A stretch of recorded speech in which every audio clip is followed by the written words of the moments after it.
Hey guys, CR Classics here, welcome back to the channel.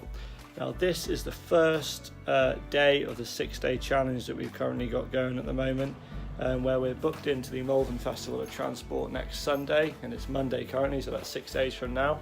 I'll be giving you an update every day to show you how the car's getting on, and currently it's not looking like we're going to make it to the show, or it's going to be very tight whether we do or not. Now the reasons I will show you, I'll start with what we've done so far since last time you saw the car. So what's been done is the main thing. Right, so the main thing that's been done is we've had the new dashboard put in. Now it looks lovely, there's a lot of dials that aren't currently connected at the moment. But that doesn't really matter. We've got the main ones connected, which we need for the show.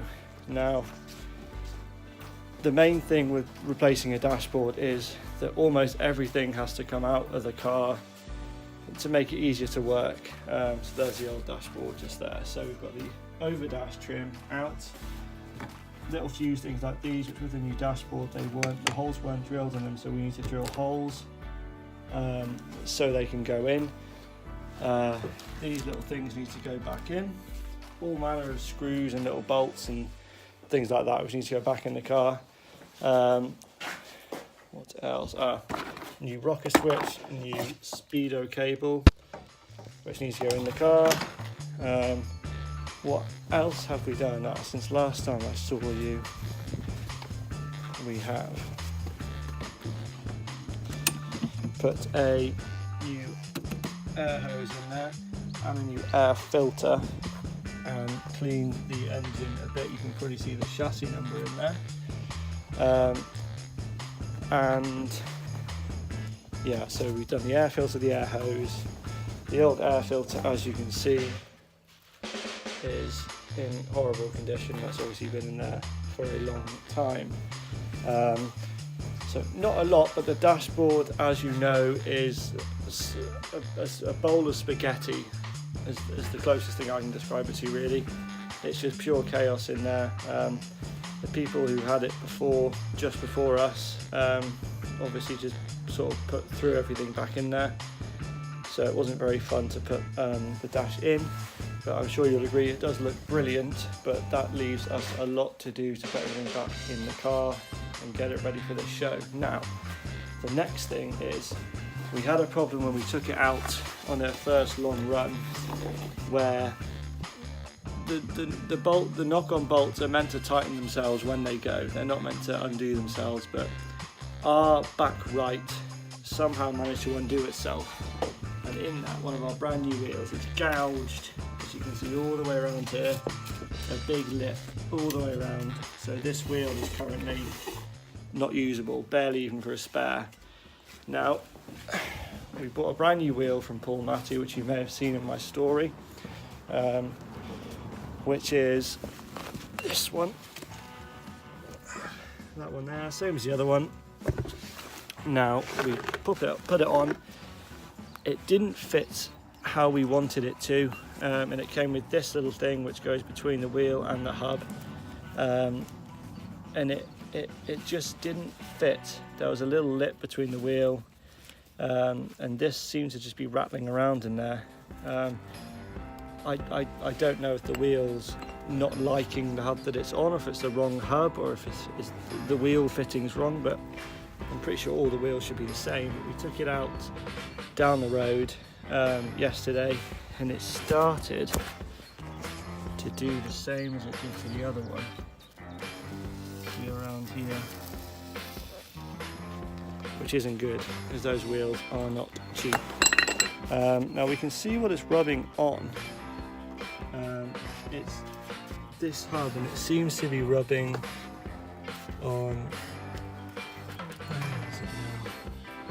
It's quite hard to see, but it's rubbing on something in there which you can't really do anything about. Now, we're not really sure what to do about this, and our mechanic who is helping us with the restoration, who's got some like 35 years of experience with these cars, is currently on holiday.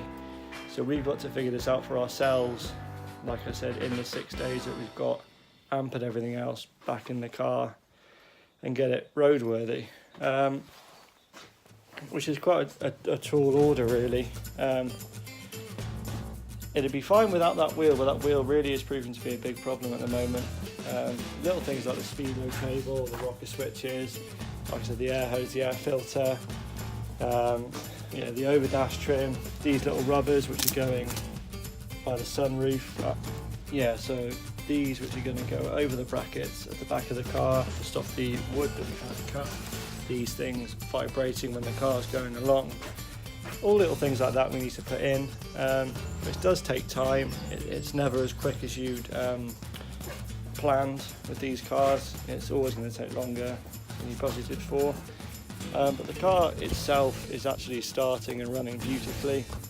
The engine does need a bit of a scrub, but she's turning on the key and running beautifully when she does go. Also, which you will see in my video that's going to be up to date as well, we've had some new door cards trimmed which look like brand new from Aldridge Trimming up in Wolverhampton, which are really going to change the interior of the car. They're going to look absolutely amazing. So yeah, that's where we're at so far with the car. So as I said, we've got 6 days to fix everything that's wrong with it and get it ready for what is probably a 25-30 mile track over to Malvern, and it's a lot of uphills, snaky roads. It's not the easiest of drives. It'd be lovely if the car was running perfectly, but currently it's not in its best state, so it's going to be very, very tight to get it over there. It's funny, last time we were at this show was the show that we got our first victory. I'm sure you remember this, with the MG BGT. We had the 1971 green BGT, which she won best in 1970s saloons, which is a big victory for us really. We didn't go there to win anything, we didn't go there to compete. We just went there as it was a nice show and it wasn't that far away, and she was ready to rock and roll. So we're hoping to go there with this one, and this one would get a lot of attention there because of the rarity of it and because how she looks. Lotuses always get a lot of attention wherever you go. Be sure to tune in tomorrow because it's it's going to be crazy. It's going to be a lot of late nights and a lot of long days, I think, to get her ready, but we're going to do it. We're very motivated to do it. She's got to go to the show because the weather looks beautiful and the show's looking very full. She's going to be starring at this show, so we've got to get her ready for it. No matter what that means, we've got to get that wheel sorted, get all these things in, get all those switches working, change some cables, put all the bolts in that were taken out that are all labelled all around the garage, make sure that dash is in properly, make sure everything's working on that dash, put all these little supports in, these little bits of rubber in there so nothing's vibrating and nothing's coming off while we're driving. Give the whole car a polish and a clean, give the engine a clean, take her for a few test runs, make sure she's running how she should be and all the gauges are reading what they should be reading. Once we've done that, she'll be ready to rock and roll, I hope. So make sure you tune in tomorrow, guys, because it's going to be crazy. And I'll let you know every day with a video like this one, what we've done, how we've got on, what we're thinking about this show. Okay, so I'll see you tomorrow with another video like this, and then there'll only be 5 days left. Oof, which is scary, scary, scary, scary. Right, but I'll see you tomorrow. That's CR Classics out.